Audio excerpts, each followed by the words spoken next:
So firstly, yeah, thank you for being here. So in this session, we'll be looking at how to refine your creative concept at whatever, I guess, whatever part of the process you're at in this development of this concept. But first, what I'll do is just introduce me and my work. So I am Stefanie Posavec. I am an American based in London, and I work as a creative director or designer, artist, and author working on experimental data visualization and information design projects. And I like to say that I use data within my career to create, connect, and communicate. So first, I will often use data to create an aesthetic in an artwork or design. Like my artwork for the Memory Palace exhibition at the Victoria and Albert Museum in London, where I illustrated a section of a story written by the author Hari Kunzru, where the aesthetic for the set of illustrations was created through both gathering and visualizing data relevant to key themes in the story, alongside using more traditional illustration techniques. And next, I will use the collection and sharing of data as a way to bring people and communities together, like in Dear Data, a year-long project with Georgia Lupi, where every week we collected our personal data, drew it on a postcard, and then sent it to the other to get to know each other better. And this project resulted in a book and a journal, and the postcards are held in the permanent collection of the Museum of Modern Art in New York. A more recent community-focused project is Updating Happiness. This is a commission created for the Wellcome Collection Museum in London. And for this, I created what the museum curators called an emotional check-in for visitors that took their answers to a survey about their perceptions of happiness and turned them into more nuanced versions of the sort of happiness quotes you might find on Instagram or other social media. My more recent community work includes working with the children and young people living in isolation on the bone marrow transplant wards of Great Ormond Street Children's Hospital in London. And for these children, I've recently created a staff spotting safari where the children, they undertake a challenge where they try to find different types of staff working on their ward, like the nurses and the cleaners and the doctors. So trying to spot staff that work with them that can play musical instruments or know how to juggle. And when they collect this data, participants will color in the ones they've found, and they'll win a prize once they've spotted a certain amount. Lastly, I will visualize data in the more traditional sense to communicate data insight, but ideally in more experimental, playful, and friendly ways. So that could mean making data danceable, like this project as the first data artist in residence at Facebook in California a decade ago, where I converted a month of a couple's interactions across Facebook timelines into dance steps, bringing their digital dance across timelines into a physical space. It could also mean a project that's touchable and wearable, like this art commission created with Miriam Quick, where we presented weeks of large particle pollution data from Sheffield, England, as a necklace you could touch and wear. Or it could be a very physical and interactive presentation of data, like in my last book with my friend Miriam, I Am a Book, I Am a Portal to the Universe. This is a children's book, and it uses itself as a measuring device to celebrate the universe on a one-to-one scale, so an actual size, where every interaction with the book, as well as the book's page thickness, volume, weight, page area, and more, actually communicate data. So you might have to slam the book shut as hard as you can to hear how loud and noisy sunshine would actually sound if space wasn't a vacuum, or you might find out exactly how many stars are born and exploded during the time it takes to turn a page. Lastly, using design to communicate data insight could mean making climate data and charts more accessible to a more general audience. Recently, I was part of the team designing the climate activist Greta Thunberg's climate book, where I created the interior page design of this book on climate change from Greta and other experts, and then art directed the charts that were designed within. So that was a quick introduction to me, but now just a quick introduction to this workshop. So you have your data, now what? Now, at the start of the residency, when you apply for residencies, you might have initial ideas of what your creative output might look like, but no actual confirmed data in your hands.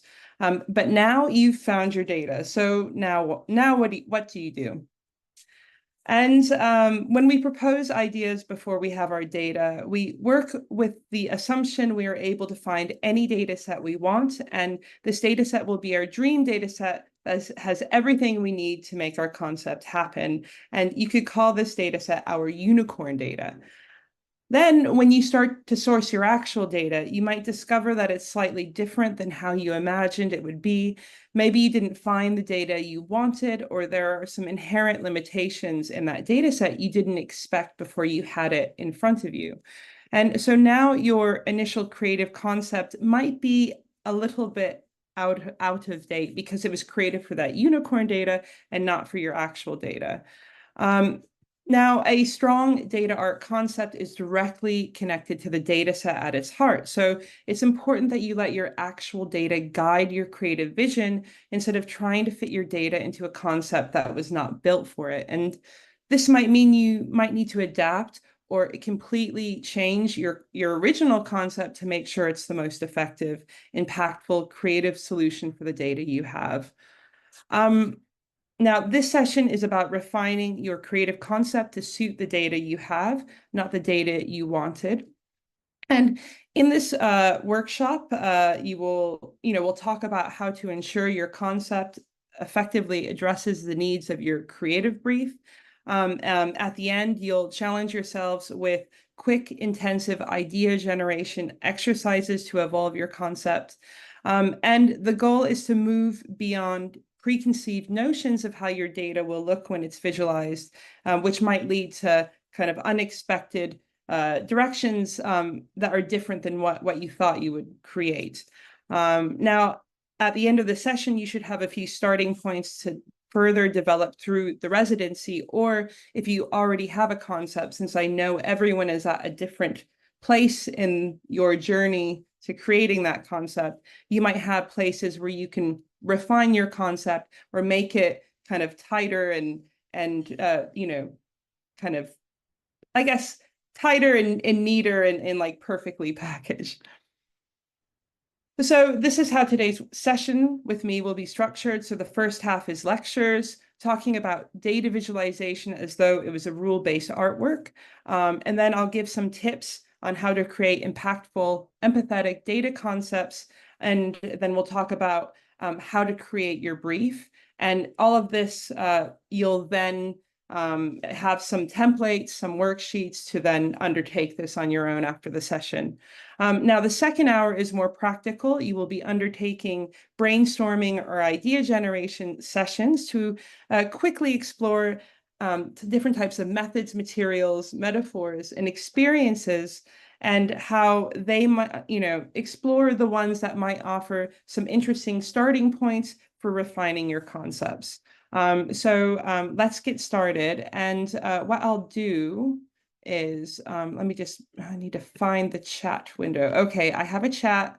So if you have any questions, just let me know, or please, just chat via video, and I'm happy to stop and answer questions when needed. So the way to start, I'd like to start is just to think about data visualization, which I know you've been learning about from all, the experts that have been guiding you through the creation of your artwork. But now I'd like you to consider what data visualization is through the lens of rule-based art practices, to kind of think about it, from an arts perspective.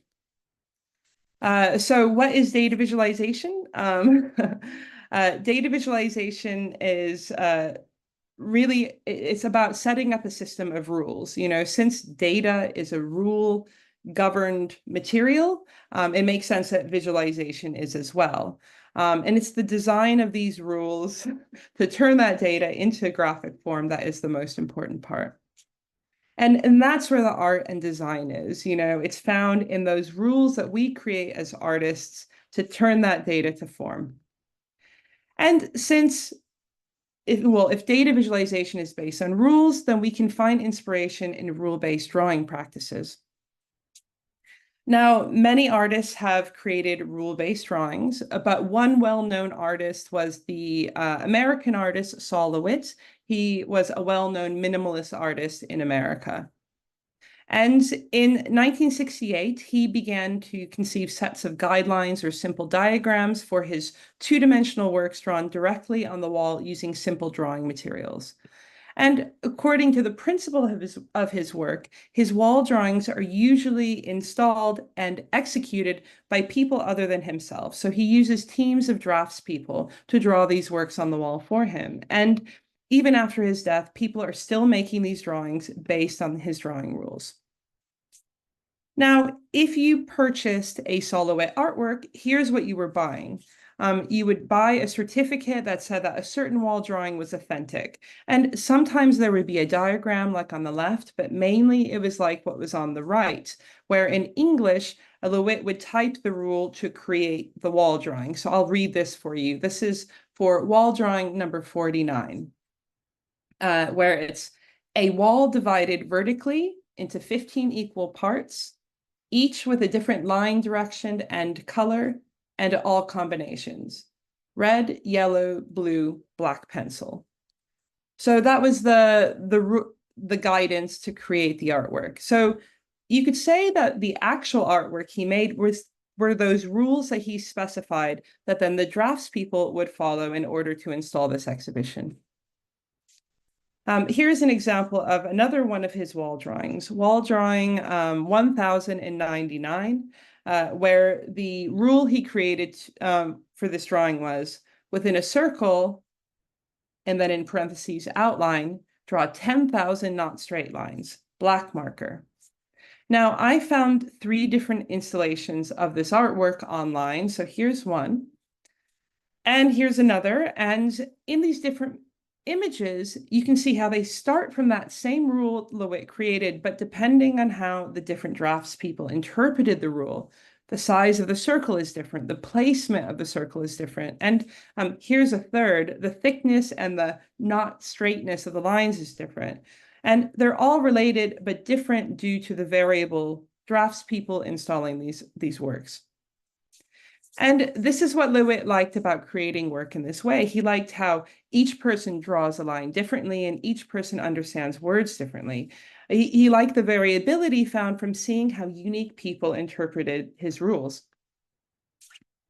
Now, in the present day, a Netherlands design studio called Studio Moniker, they had a workshop where people came up with what they called drawing games that they then collected in a book.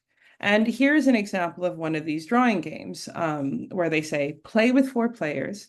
Each player has a colored pen, red, green, blue, or black. The players draw simultaneously and then blindfold yourself. Then the next rule is cover over the entire surface of the paper with your own color. And then the next is stop when you think the paper is black. Now, if we were in a room together, we would all play this drawing game and we would come up with drawings that were similar to what we see on screen, but they would still be unique due to our unique interpretation of these drawing rules. So you can see how you have this one set of rules, but these infinite and related outcomes. And if we break it down to a recipe that we're working with, you could say that it's a draftsperson with their own personality and unique view on the world will then follow the artist's rules, and then the output of this is this variable rule-based drawing. And so you might be wondering, okay, well, how does data factor into this? Well, what if we replace that draftsperson with data, where we have this unique set of data points when fed through the set of rules that we create, then creates this variable data visualization. So in a way, when we work with data visualization, data is our draftsperson. Data is drawing out a visualization based on the drawing rules that we design. And what else does this mean in visualization? It means that data makes a lot of the design decisions for us. We start with the data and it informs the design, not the other way around. And okay, so we have data, our variable draftsperson. We are the artist creating the rules that they follow. So when we create these drawing rules in a visualization, what are the graphic building blocks that we use to do this? Now, this may have been touched upon by the experts and the different kind of learning that you've undertaken, but so here's a refresher for everyone regardless. Now, different data visualization experts will use different terms to describe these building blocks, but I like to use the term created by the French cartographer Jacques Bertin, where he believed that the graphic representation of information could be broken down into the 7 visual variable categories that are shown on screen. And I'll go through these, starting with the location or position of a graphic element on a page or a screen or in a physical space even. The size of a graphic element can communicate data, tone or opacity, texture or pattern. Color can communicate data, the orientation of an element, which way it's pointing. And then lastly, shape can represent data as well. Where when we're creating rules for how to represent our various data points with these variables, we are basically just deciding what combination of variables will represent which data point and connecting them together. So if this data, then that variable, or if this data, then that combination of variables. And this is how the rules might look in practice. They use the same sort of instruction-based principles that Saul LeWitt and Studio Moniker were exploring.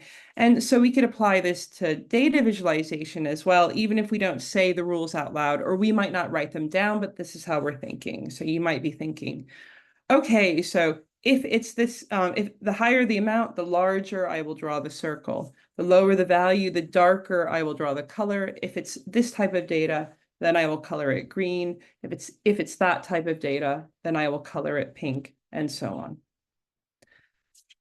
Now, when we write these drawing rules as designers, we remind ourselves of the variability of our data draftsperson and remember that these rules might be incremented up and down a scale in many cases. So as a value grows larger or smaller, a visual variable will become thicker and thinner, darker and lighter, bigger and smaller, and so on. So if we break like this apart more and we add to our recipe, we have a data visualization, which is really data, our variable draftsperson, plus the rules we create as artists to convert that data into visual variables. And that is how we create our data visualizations.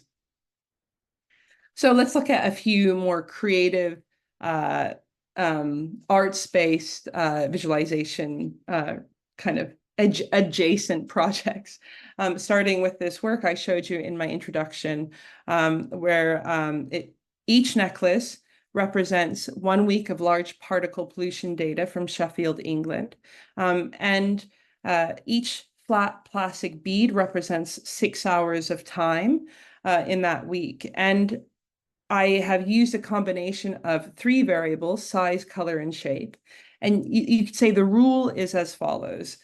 The smaller and more round and more green the bead, the lower the large particle pollution was for that time period. But then the larger, the more blue, and the more spiky the bead, the higher the large particle pollution was for that time. With this bright orange bead for the one outlier in the middle necklace, that was the highest level of pollution for the year, the night of Bonfire Night in the UK. It's a holiday which, as the name says, there are lots of bonfires and fireworks. Now, we can look at some artists who aren't data artists, but they are in their own way visualizing data. This is the work of Sam Winston, a London-based artist. And this work is called Drawing Breath, where he drew his breath for 15 hours. So he had a video documenting this. And so every breath he took, he drew a line. And so this is a visualization of his breath for 15 hours, where each line equals a breath. So the visual variable used here is a shape. And then again, let's look at the work of the conceptual artist William Anastasi. I believe he's American, where again, not a data art. He wouldn't call himself a data artist, but he's creating data artwork. He will create drawings that visualize different experiences from his life, like this drawing of 60 minutes, where, he was making marks for 60 minutes. So you could say that the length of line equals the amount of time. So the size variable, the length of the size is the variable used here. Okay, so we have one last component to add to our recipe for what data visualization is. So when we set up our drawing rules, a data designer or artist may have a goal in mind. So, we really want to create a system of visualization rules that ensures that all the data will be beautiful, because of course, I think that's why not? Let's try to make it beautiful, but also legible and easy to understand and interpret by a viewer. So how do we ensure that our data is legible? Oh, there's my highlight. How do we what we need to do is think about visual perception. So visual perception is our human ability to make sense of all the visual information that surrounds us, to understand the world through what we see. These skills, these quick skills we use to quickly assess the world are second nature for us. We don't realize we are using them. It's subconscious. One way that we make sense of our world is we have these rules of thumb that are often called Gestalt principles. And some of these examples are shown on screen, where in data visualization, instead of using these principles in the real world, we apply them to graphic elements on the screen or page. So let's just look at one of these examples more closely. So, for example, when you're shopping for food and you buy some grapes, you buy some grapes and you pick them up and you go to pay for them. You don't start to worry that some of the grapes are strawberries or blueberries or potatoes or raspberries, the grapes that you don't see. Otherwise, you would never leave the market or the supermarket, because you are working with the quick assumption that objects that are connected are likely related. You make sense of your world very quickly, because you don't want to waste that time worrying about every grape. So similarly, on the page or screen, when you see graphic elements that are connected, you assume they're related. So we have these quick ways of making sense of our world, and we use those in visualization. And our innate visual perception will make certain visual variables more effective at communicating specific types of data. For instance, size is better at showing increases in value, while color works better for distinguishing very different categories like animals.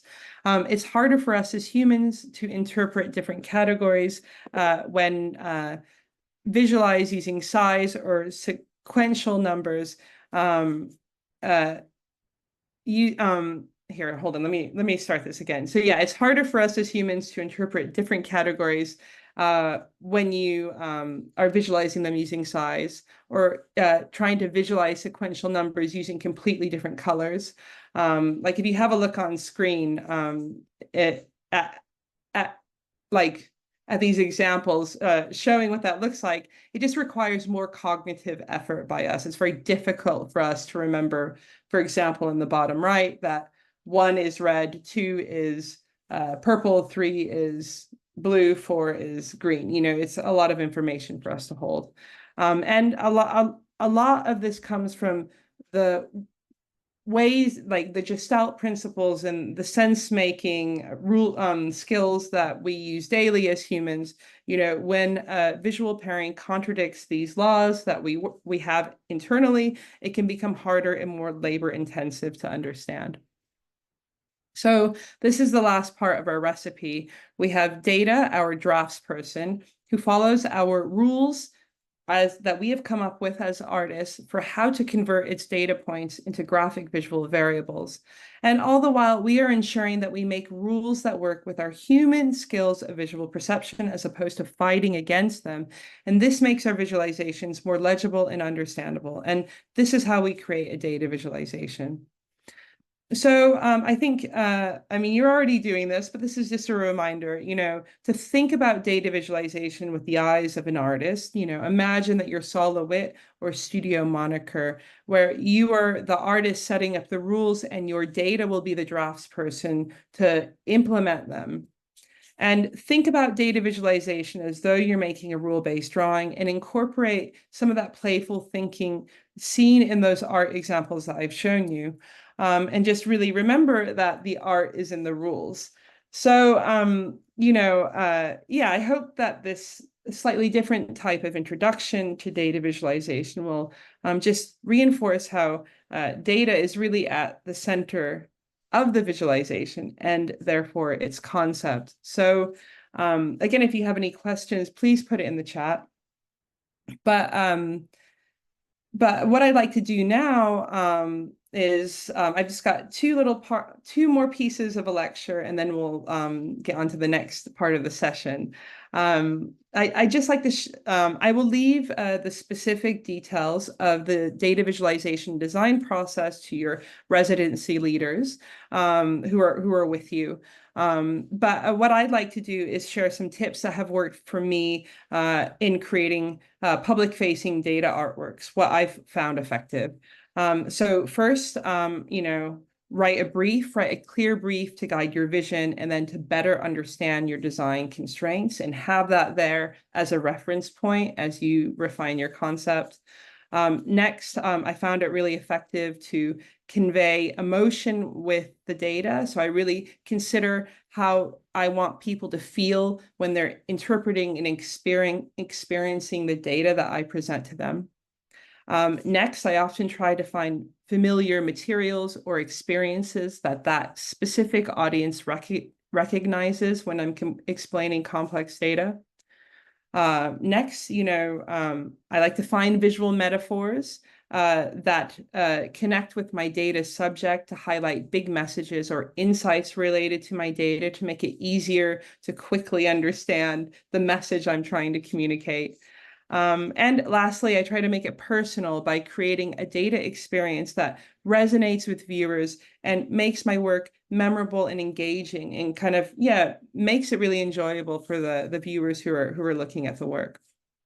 So the rest of this session will aim to touch upon each of these tips, both through lectures and through activities. This is the last lecture of this session, which is just to have you think about writing your brief. I have a slide about this later, but you will have the opportunity to do this for yourself after this session. I mean, you're all creative professionals. So I feel like you know this already, but let's remind ourselves, why is the briefing process either very complex or simplified, just a note in a notebook so important? It's really just because every aspect specified in the brief will inherently narrow down the available options and direct you to the right visualization needed for what you're trying to do.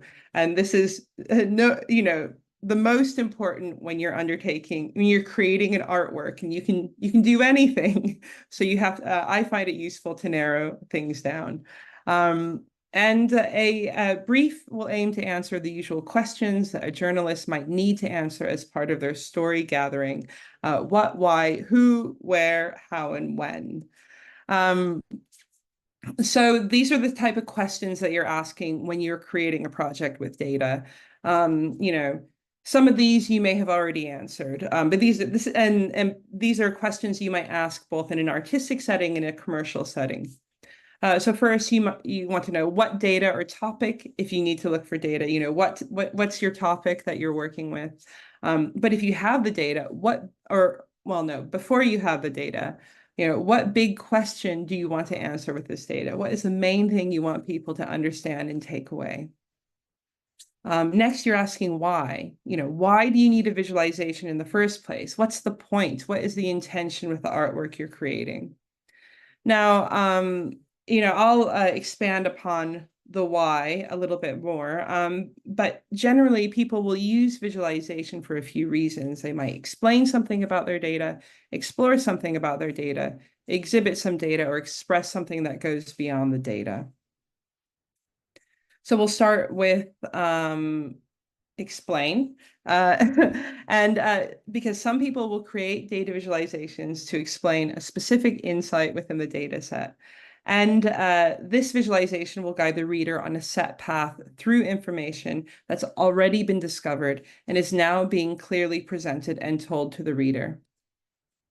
A great example of explanatory visualizations is the UK publication, The Economist's Daily Chart, which is published along with an article for more detail every day. On social media, to promote the article, they'll use bold, simplified versions of these charts to ensure the data insights are quickly understood as viewers scroll through their feeds. Like charts and slide presentations, these visualizations are designed to be direct and lead the audience to data insights very quickly. Explanatory visualizations can be very interactive and playful, like this work Informed by Nadim Haidery. And his fork and plates will visualize calorie consumption per capita in different regions. So if you ate with this fork, only the prongs representing countries with higher consumption would spear the food, highlighting the disparity in calorie intake across countries and continents. Next, people will use data visualization to help them explore their data and better understand a data set, or to offer others a chance to explore data from any angle they choose instead of only drawing the reader or viewer down one path. So there's not as much hand-holding here as in an explanatory graphic. So examples of exploratory visualizations could be ones that help with data analysis, like the visualizations used by scientists or researchers to draw new conclusions and make new discoveries, or commercial data visualization tools that are used in business to analyze business data. But we also use the term exploratory visualization if we were giving others a chance to explore data that we present to them, like The Rhythm of Food, this website by Moritz Stefaner and his team alongside Google News Lab, where they visualized search data on different types of food to showcase different food trends. This is what the main interface of the website looks like.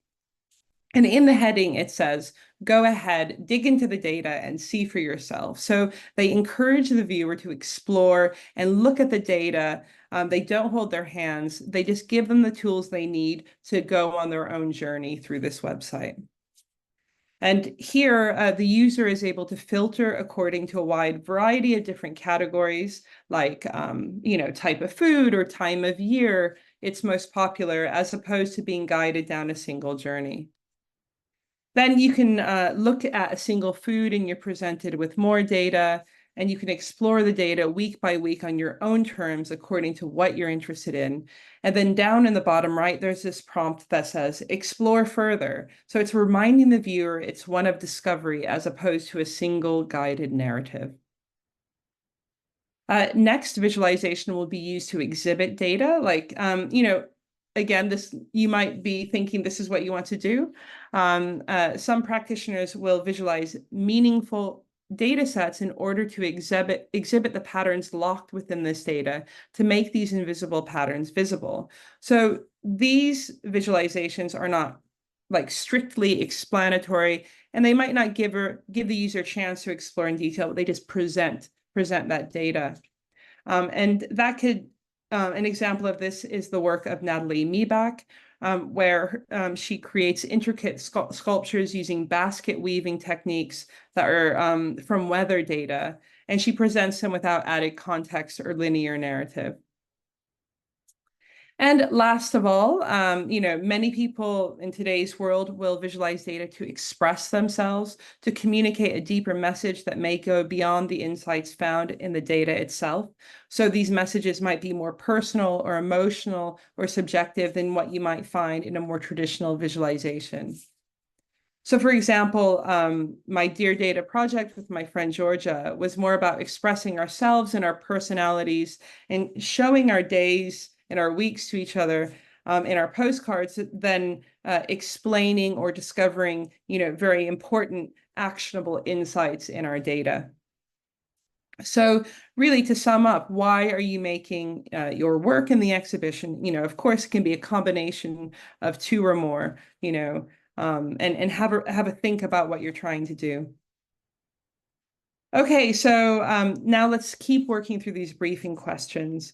So first, who are your project clients or stakeholders? This is a very commercial one. What world or business culture are you creating this visualization for?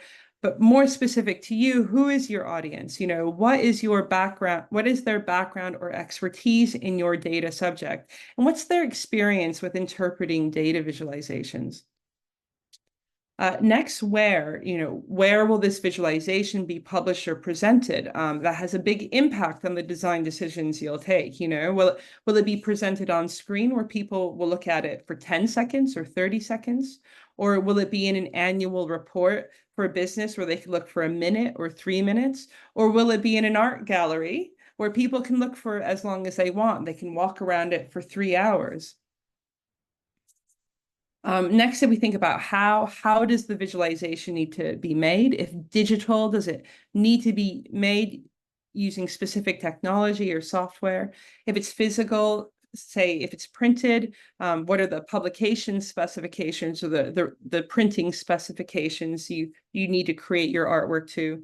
And again, this is more commercial, but are there specific brand guidelines like colors or fonts or logos of a specific company you need to use? And last of how, probably the most important, how big is the budget? How much money do you have to work with? And finally, when, because of course a deadline is essential. But in a commercial setting, you might also need to know how frequent the publication of the visualization will be. Will it be only a visualization created once, or will you need to create a chart that's updated daily or monthly? Because again, this will have an impact on what you create and how you create it. And lastly, one last question to help you refine your brief is thinking about that emotional angle. And I like to think about this. What emotions or feelings about your data and its insights do you want to communicate to the viewer? Do you want to communicate hopefulness or anger, shock, joy, excitement? You want them to feel like excited that they've discovered something new. Think about these emotions as you create your brief.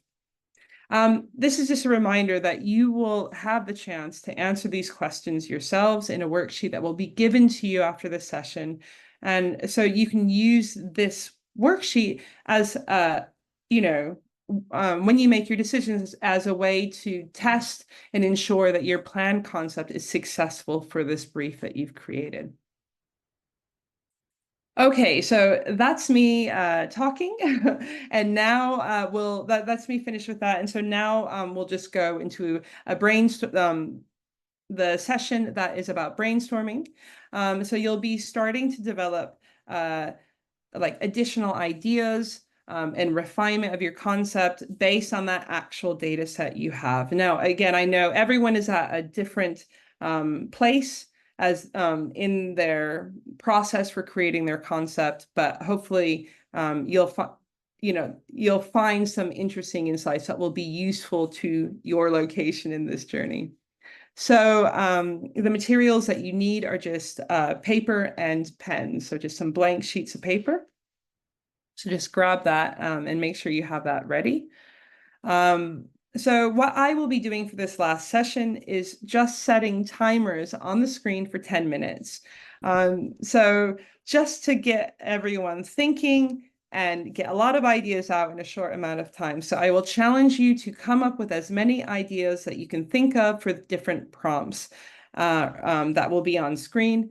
And through this intensive idea generation, you should find some seeds of ideas to develop further or to help refine the edges of the concept you have. So we will be using brainstorming challenges to look at methods, materials, metaphors, and experiences that could be interesting starting points to use to refine your data concept. So the goal for these sessions is it's really about as many ideas as possible, both good and bad, trying to push past the first 2 or 3 ideas and keep generating as many ideas as you can. So we are looking for quantity over quality, you know, and pushing ourselves past our preconceived ideas of what of how we can refine our concept or make it more successful. It's a painful but necessary part of the process, but it's the good thing is that you can really move forward a lot in just 10 minutes. So the example project that I will use in this session to explain every part of the brainstorming process is an imaginary one that I've invented that is focusing on chronic school absenteeism. So since the pandemic, school absenteeism has risen. It's a serious issue for children in many countries. Children and young people aren't going to school like they used to. And for a variety of reasons. But it's not good for them. It's not good for society. So how do we help them? So my imagined goal of my imaginary data sculpture is to create a sculpture that visualizes my unicorn data, because I don't have any, but my unicorn data visualizing this issue to compel policymakers to take action and support affected children and young people. I want them to really see this problem and feel, that they want to help these children and young people. So for this topic, I have gone through the same brainstorming process that you will be doing today, using the same amount of time, 10 minutes, that you will have to generate ideas on each theme. So we'll get started. I'm trying. Hold on, I have to look. Methods. It's because I didn't say everything's translated. I have to remind myself what word is up there. Okay, methods. So I'll explain for a couple of minutes, and then you'll do some brainstorming, and then we'll work to the next one until we have a lot at the end of the session. So what I'd like you to think about, and again, either you're thinking about this from the perspective of you're feeling a little bit stuck, or you might have ideas and you might have a concept and you're just looking to tighten up that concept. I want you to think, what skills and materials from your unique art practice might be used to visualize this data, but also think about what ways of making excite you. Are there ways of making that you've never tried that you really want to try, that you think that could be an interesting material to use to visualize data? Are there things you've never worked with before that this would be a really great opportunity to incorporate that and like really enjoy making the work that you make? So have a brainstorming session to really think about all the methods we could use. So I did this for my imaginary concept. I started noting down kind of artwork creation methods I've used before, like laser cut perspex, like in that necklace. I've worked with like plywood, or I've made scarves. But then I also added in some new ideas I'd love to try, like making a data kite. I don't know whether it would work or not, but I'm just brainstorming. Some are better than others, but I'm just putting down as many ideas as possible. So now I hope everyone, all right, okay, let me see. I see a video. So I'm going to set the timer running, and you'll have 10 minutes to come up with as many different methods. So have a sheet of paper, a blank sheet of paper, just as many ideas as you can think of for methods that you could use from your practice or that excite you. And I will set the timer running right now, and I'll let you know when you have 30 seconds left. Ready? And let's go. Okay, and we're off. As many you can think of, the good, the bad, anything.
Okay, so we're about halfway through. So, it's all about as many ideas as you can think of. Um, Even if it feels like it doesn't quite match, just anything goes, right? Like it's about maybe making new connections that pushing yourself out of any preconceived ideas of what this data has to look like and thinking about all the possibilities. Some will be good, some will be bad, and that's okay. We're just as many as we can think of.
Okay, we have about a minute left, so see if we you can come up with maybe two more methods or exciting materials that you'd like really enjoy potentially incorporating into this final work.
Okay.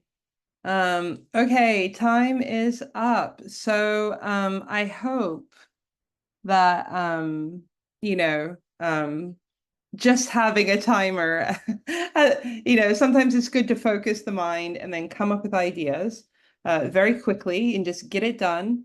So what we'll do with the methods, brainstorming or idea generation, is set that aside. So we will come back to this. And so now we are going to move forward. So I don't know, find a new sheet of paper or another page in your notebook, and we'll start to think about the next part of our brainstorming or idea generation. So we're going to be thinking about, oh, I should have put a note down. This is Materials. thank you. Materials. I meant to put this in my notes. Materials, yes. Okay. All right, thank you so much. I could just advance the slide, which would be helpful. All right, materials. All right, so now we are going to undertake materials brainstorming. And so what I want you to think about, again, this is about like pushing out of what we feel is expected with data art or maybe in our own practice, and really thinking about having our subject matter really like our data subject really kind of inform a lot of our thinking. So how many different materials, not just arts materials, materials from the world, are there that relate to your data subject? So this is absolutely anything in the world that you can think of in 10 minutes. And I would say that the more unusual, the more strange, the better, like pushing out of what we think a data artwork should be. I mean, really, you can use absolutely anything to visualize data, anything in the conference room that you're sitting in, the chairs, the pencils, the tables, you could repurpose that to visualize data. You could knit, you could use plants, you could bake cakes, you can make necklaces, you could create clothing. Absolutely anything could be used to visualize data. This is what my brainstorming looked like. These are all the ideas I had as a type of material or found object that I thought I could use to visualize this data in a data sculpture that related to school absenteeism. And some are better than others. And that's okay. So anything from school backpacks to empty seats to closed doors, to school, school stationery. This is what I came up with. So now, again, on a fresh sheet of paper, or page in your sketchbook, you'll have 10 minutes to think about materials, and it's as many, like push like into strange spaces, absolutely anything that relates to your data subject. I will set the timer running, and as many ideas as you can think of, and we will begin now. 10 minutes.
На секунду пропал интернет. Вы можете, пожалуйста, повторить?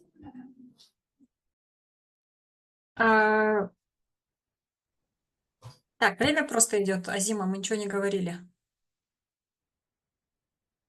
Да.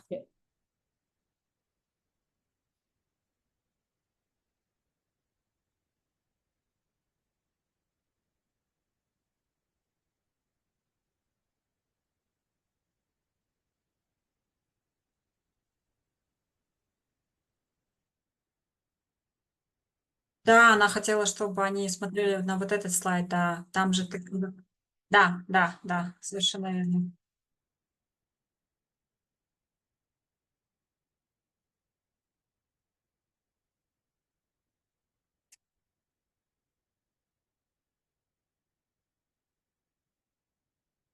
Да, и это должно быть в контексте именно ваших проектов, да? То есть, потому что те идеи, которые были на слайде у Стефани, это идеи вот по ее воображаемому проекту по конкретно отдельной теме. То есть вам нужно сейчас исходить только из ваших проектов.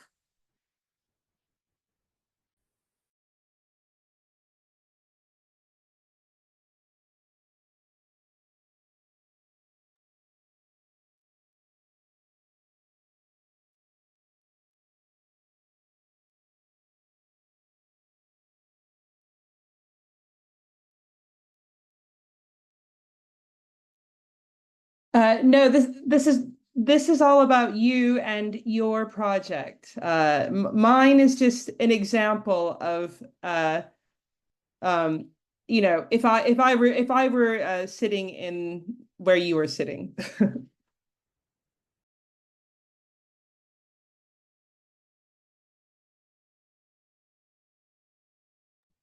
All of this thinking is to serve, you will have a template given, like a worksheet given to everyone after this, that where you will be able to kind of formalize a lot of this thinking.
Okay, so we're halfway through. So remember, if you're feeling stuck, well, to clarify, this is for your artwork. My example is separate. It's just to show you what I would do if I were sitting where you were sitting. But yeah, just think of as many different materials that relate to your data subject that you will be creating your artwork from. And this is about how many different materials, objects, found objects that relate to your data subject might be an interesting place to start, like an interesting material to use in your visualization.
Okay, we have about a minute left, so just see if you can just, challenge yourself to come up with a few more materials just quickly in this last minute.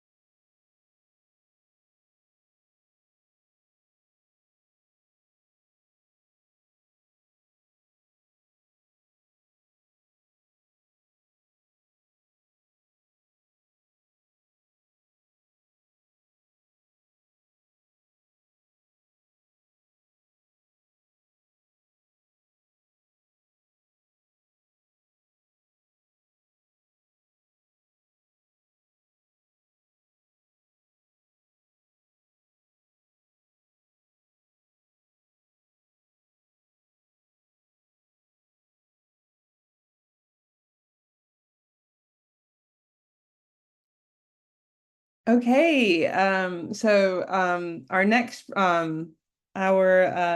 material brainstorming session is over. I hope that, in that short amount of time, you've been able to come up with lots of different possibilities for how you can evolve your concept or add to it of different and interesting materials relating to your data subject for your artwork.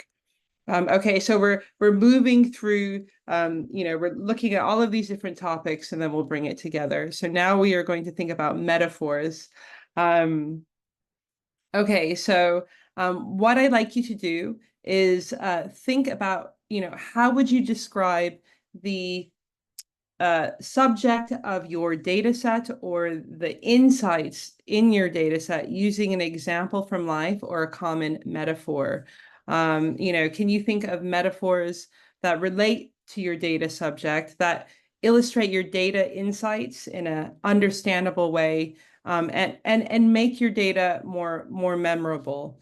Where you're basically you're ending this sentence. You say, my data or my data subject is like the insights in my data is like and then you fill in the blank. So for my imaginary project, which only I am completing, this is my data sculpture. You will have your own. So for my data sculpture, I tried to think of metaphors that would illustrate how chronic school absenteeism can cause long-term issues. And it doesn't set them up for their adult life as they just don't have the tools they need. So some of my metaphors is I thought, chronic school absenteeism is like a school gate that keeps children from educational attainment. So that's one metaphor I came up with. And then I thought, okay, chronic school absenteeism is like sending your child to school with an empty backpack, maybe an empty backpack. I could use that metaphor.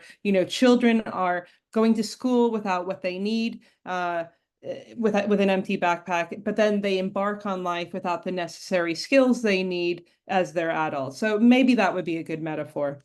Your metaphors will be different. They will be related to your artwork that you are creating for the exhibition. So now it's your turn to try it for yourself and spend 10 minutes thinking about how you might be able to use metaphor to explain your data subject or the topic of your data. My data subject is like is like when, and then answer complete that sentence. And so you'll have, again, 10 minutes to start with a fresh page in your sketchbook or a sheet of paper and start thinking of as many ideas as you can think of. And we will begin now.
Again, we're about halfway through, so we're just as in some, good and bad, we are thinking the subject of my data for my sculpture is like A, or can be explained as though it's a fill in the blank from everyday life.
Okay, nearly 1 minute left. So the final push. See if you can come up with one more.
Okay, so the timer is finished. So I hope you've got a few ways of describing your data that you will use in your sculpture, like, different metaphors that might be interesting to think about as you evolve your concept. So now we are going to move towards the last brainstorming session, which is, and then we'll have time to bring it all together. Which is experiences. And, so to add along the three, we've thought about methods. We could use in our data sculptures materials that relate to our data subject, metaphors that relate to our data subject. So now maybe we'll start thinking about the experience of the viewers who will be engaging with our artworks in the exhibition. So, are there ways that you can make the data in your artwork feel more personal to the viewer through interaction or designing a specific experience? Will the visitor be able to touch the work, walk over the work?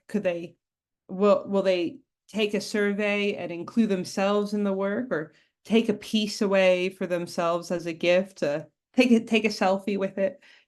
How can you create an interaction and experience around your concept that will help the viewer, the visitor to the exhibition, feel emotionally connected to your data subject and your work? To start to think about, even if you don't really have we're thinking about first ideas of how to develop this. So here's my data sculpture that I will be including in the exhibition. Of course, yours will be different. So these are the ideas that I came up with for school absenteeism, where for me, I became interested in seeing if I could, maybe through an experience, maybe I can make the visitors who engage with my artwork feel as isolated as the children who are absent from school might become. So, maybe I could divide the visitors and have some look at my artwork from one way and some the other, to make them feel separated. Or I don't know, maybe I could, have some sort of barriers up that might communicate that feeling of being alone and being separated from people at school. So thinking about experiences that might divide people was one thing I was thinking about during my brainstorming for my data sculpture. So now it's time for you to try it for yourselves. Now I want to keep to time, so I'm going to let me just move. You've honed your intensive brainstorming skills. You're very, you've done it 3 times. So I know that you'll be able to kind of, you're an expert. So we're going to move it to 7 minutes, all right, instead of 10. So you'll have 7 minutes to think of as many ideas or experiences relating to your subject in your data artwork that you might be able to incorporate or use to kind of really effectively engage your viewer. So I'll set the timer running and begin.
All right, we've got about a minute left, and then we'll bring it all together.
Oh.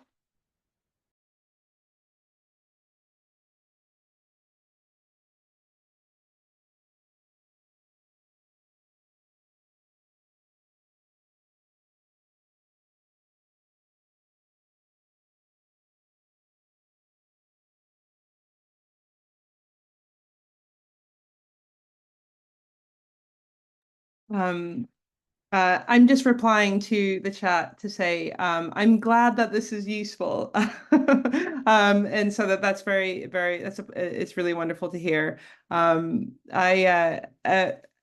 We'll move to the next section, but I just want to say that I find it really hard to come up with ideas, and so I find that it can be very useful for me to sit in a cafe. I set timers for myself, and I just make myself think of as many things. I force myself to push past that first idea. But you can do a lot in a short amount of time, which is great. Okay, so now so the timer has completed. And we'll move to the last bit. And this is really where we are kind of you'll bring your thinking together on your artwork.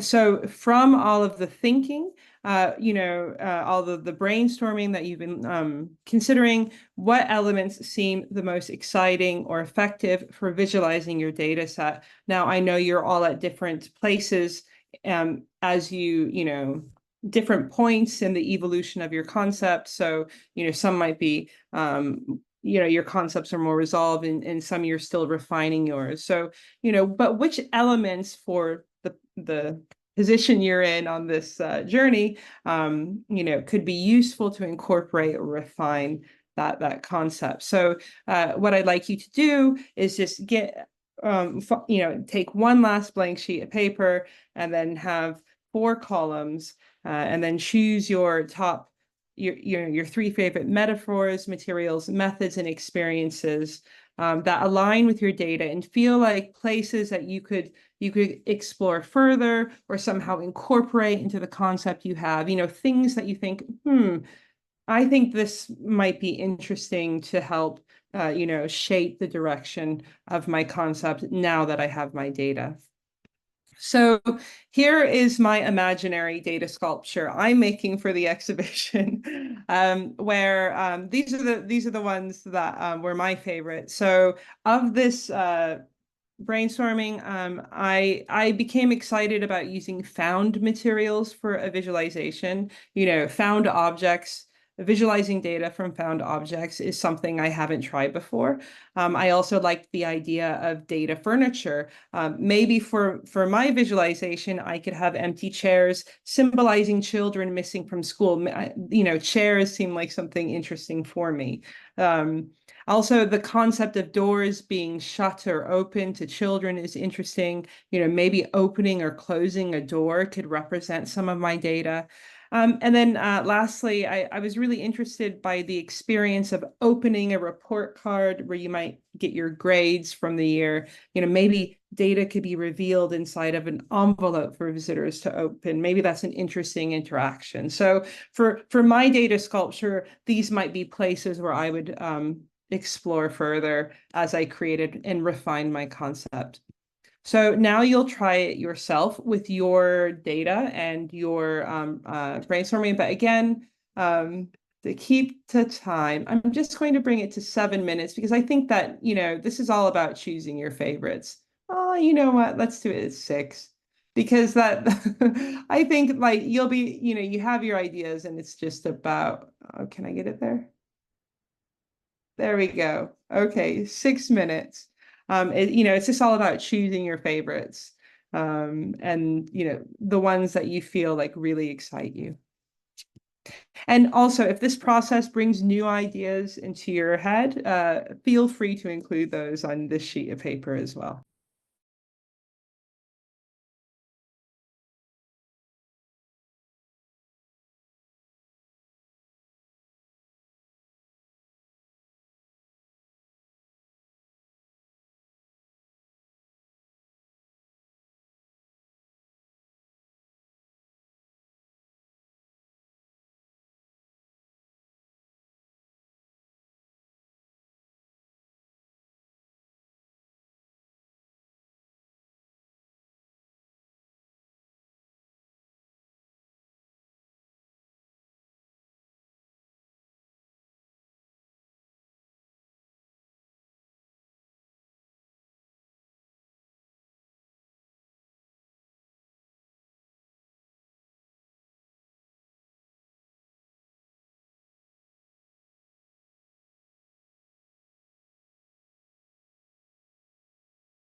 Okay. So I hope that that was enough time for you to at least, you can always change your mind later. So if these three aren't quite, if you change your mind, that's all right. But I hope you've been able to look through all of the ideas that you've come up with and, choose some interesting directions that you could move forward with or incorporate into the concept that you already have.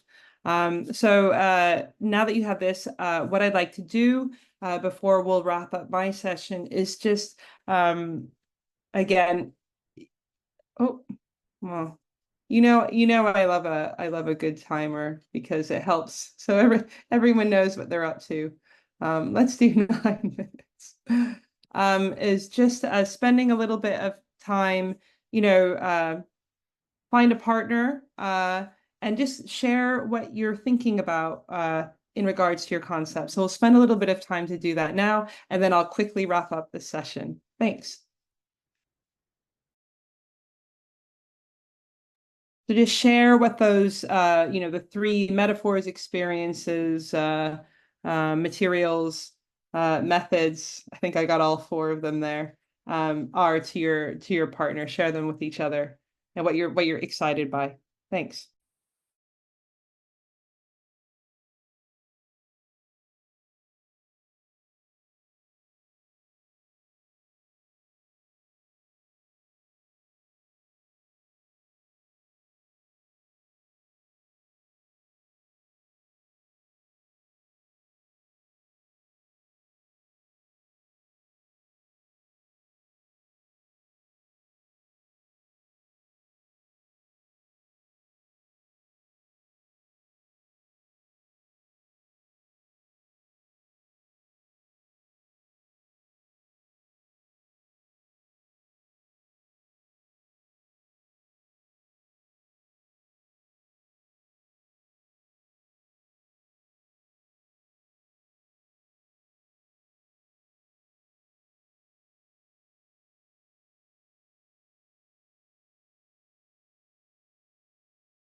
Okay, hi everybody. I'll just, in case anyone is still, it was good to see a lot of conversation via the video. So if anyone is still chatting, I'll just give you 30 seconds to wrap up, and then I will wrap up my session with you.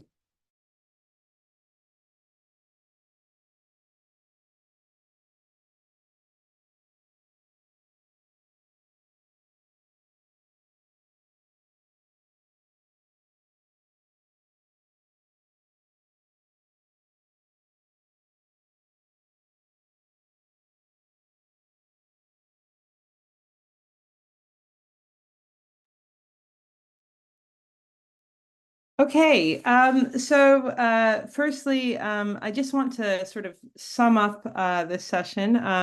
Thank you for taking part and trying out some of these brainstorming exercises for yourself. I hope you found them useful. This is how I will start coming up with ideas for my projects. So it's certainly a process that I use for myself.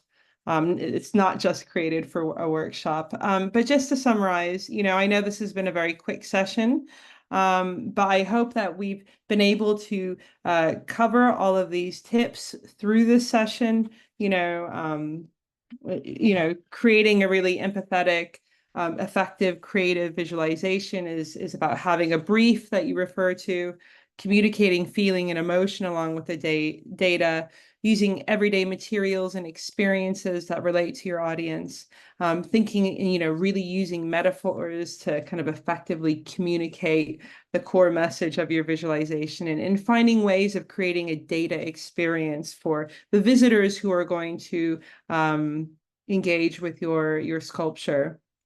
So just to sum up with a couple of slides, I think really, I hope you've seen that, it doesn't take much time to come up with ideas that can be a seed for like really interesting directions that maybe you didn't ever anticipate at the beginning of the project. So a lot can happen in 10 minutes. And so I hope you've created some interesting starting points that will help you shape your concept for the rest of the residency. And I added this slide in just to all the organizers. This is a last minute slide, which is slightly new. But anyway, please keep your notes from the session so you have a record of your idea generation to refer to as you work with the template that will be given to you after this workshop. I think really more importantly, always remember that your data is guiding a lot of the design decisions, a lot of the creative decisions you make. That your data is your actual data is your variable draftsperson. You're always creating your rules for and is really guiding you and helping shape that concept. Thank you very much. If you have any questions, let me know. Or I will see you all on Thursday.